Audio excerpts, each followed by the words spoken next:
everyone, and welcome to our fifth weekly segment. As usual, we'll be starting with a look at Ukraine, and we've got some big news to look at today. Now, if you've been following the war lately, probably one of the biggest questions that's been on your mind is, what's going to happen with Kherson? When are the Russians going to lose it? And it looks like it might be extremely soon. So, the Russian defense minister, that's Sergei Shoigu, has announced a withdrawal to the other side of the Dnipro River, not just for Kherson, but for all the Russian forces in that area. This comes from Sergei Surovikin, the new Russian commander, who proposes withdrawing to the left bank of the Dnipro and creating a defense line there. Now, this is a good plan, but military expediency would have suggested it should have been done long before now. Now, Ukrainian officials have expressed some doubt about how genuine this announcement is. I can understand why, but I do not agree. We've seen already that in many cases the Russian government is willing to go against military logic and make poor choices if it means reassuring the population at home. I think that's why they've held on here for so long instead of withdrawing to the other side of the river earlier. And I think another good indicator is how aggressively they've been trying to justify this in non-military terms, framing it as an attempt to safeguard the lives of both Russian soldiers and Ukrainian civilians in Kherson.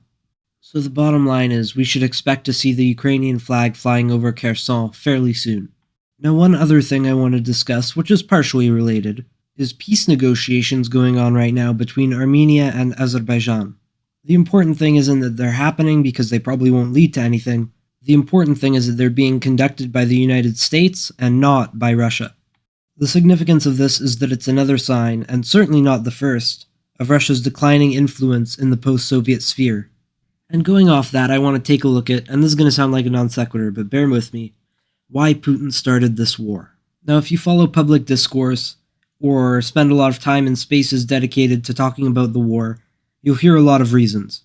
These will likely include wanting a warm water port in Sevastopol, or wanting the natural gas reserves in the Donbass region. But the most well-known reason, expressed most popularly by John Mearsheimer, is that Russia was concerned on the surface about Ukraine joining NATO, and in reality more about a hostile Ukraine on its borders, less so about NATO, but just the general unfriendliness and friendliness with the West. Now, Mearsheimer first articulated this view in 2015, shortly after the invasion of Crimea and the Donbass, and that is what he's referring to there. But he's continued to express this view since the 2022 invasion.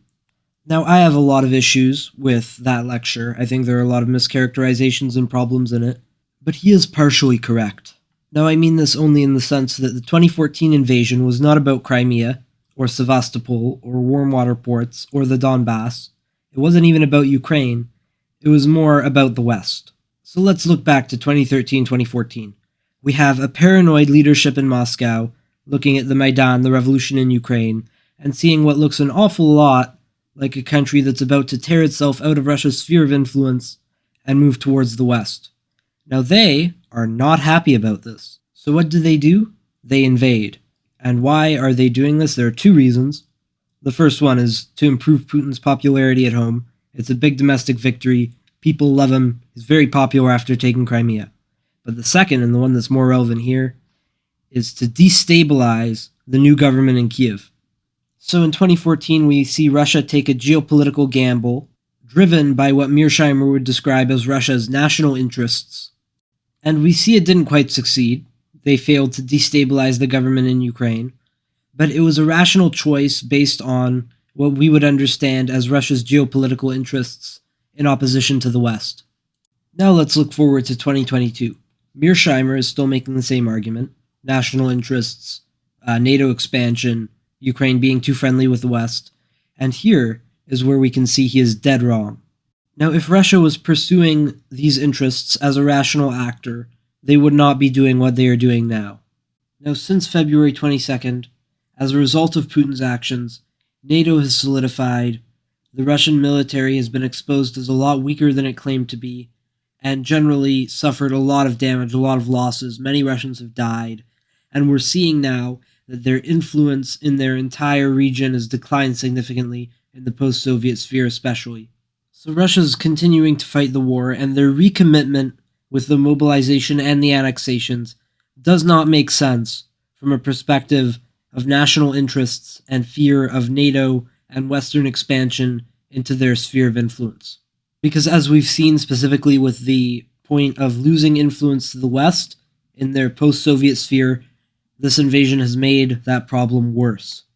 So if we're seeing that in every way, Russia is now further than it was in February from pursuit of those national interests that Mearsheimer is claiming this invasion is about, how do we understand this? How do we understand why Putin has not backed down? Now I'm going to commit one of the cardinal sins here, and I'm going to read you a quote from Alexander Dugin.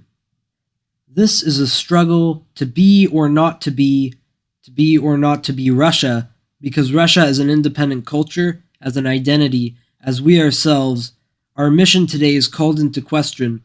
If we win, we are, and we are who we are, but otherwise we will not be. Now that is in the typical fashion of Dugin, a lot of nonsense saying very little, but what he's getting at there is that without Ukraine, without winning the war and taking the country, Russia is fundamentally incomplete. Now, this is not an uncommon sentiment on the nationalist far right, which Putin is increasingly drifting towards, although nowhere near, let's be clear about this, nowhere near to the same degree as Dugin.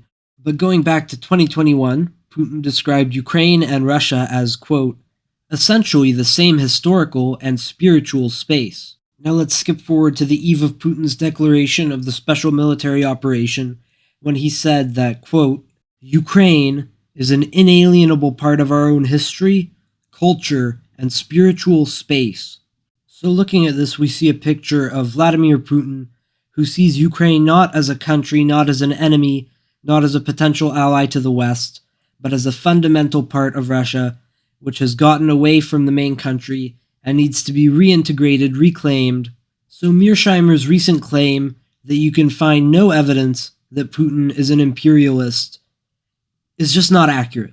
Here, Mearsheimer is living in a world not only where no one but the West has any agency, but also, and this is more important, in a world where ideas do not matter, where everything is driven by political calculations and national interests, and no one is concerned with beliefs or ideas, and this will fall flat when trying to understand modern Russia, and specifically when trying to understand the recent actions of Vladimir Putin.